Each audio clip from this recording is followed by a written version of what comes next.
Кен байлыктар элдин кызыкчылыгы үчүн гана иштетилет. Учурда кумтөр толугу менен мамлекеттин менчигине кайтарылды. Ал эми калган кендерге дагы мамлекеттин үлүшүн киргизүү боюнча иштер жүрүүдө.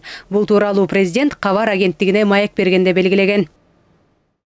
Мен мамлекет башына келгенден бери кумтөр 100% мамлекетке өттү. Башка кен байлыктарга дагы мамлекеттин үлүшүн киргизе баштадык. Мамлекеттин үлүшү жок алтын кендерге мындан ары таза киришенин 30% үлүшүн киргизүү боюнча мыйзам кабыл алдык. Мындан ары элдин байлыгын элге иштетүү боюнча иш алып барабыз.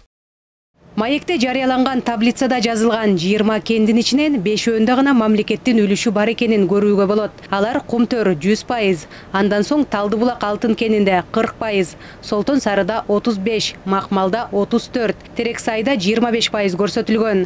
Ал эми калган 15 кенде өлкөнүн үлүшү жок. Конституцияда жер казынасы мамлекеттин менчиги экени белгиленген. Мындан улам кендерге өлкөнүн үлүшүн киргизүү чечимин адистер кубаттайт.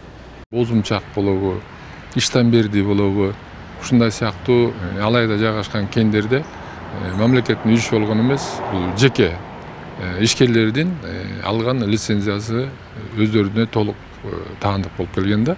Только баягы биздин мыйзамдардын негизинде төлөй турган төлөмдөрдү, налогторду төлөп иштеп келишкен да. Көп жылдан бери айтып келгенбиз, Конституцияда жер, кендер, башка ошол байлыктар, жаратылыш байлыктары бул түздөн түз бул мамлекеттин менчиги болуп эсептелинет депчи. Аны ошого байланыштуу бул эми туура кабыл алынган чечим. Баш мыйзамдын 16-чы беренесинде жаратылыш ресурстары Кыргызстандын элинин жашоо тиричилигинин негизи катары бирдиктүү экологиялык тутумун сактоо жана туруктуу өнүгүү максатында пайдаланылаары жазылган. Жакында эле жер казынасы мыйзамына өзгөртүү киргизилип, лицензия берүүнүн шарты өзгөрдү. Да, недавно были изменения, предусмотреть...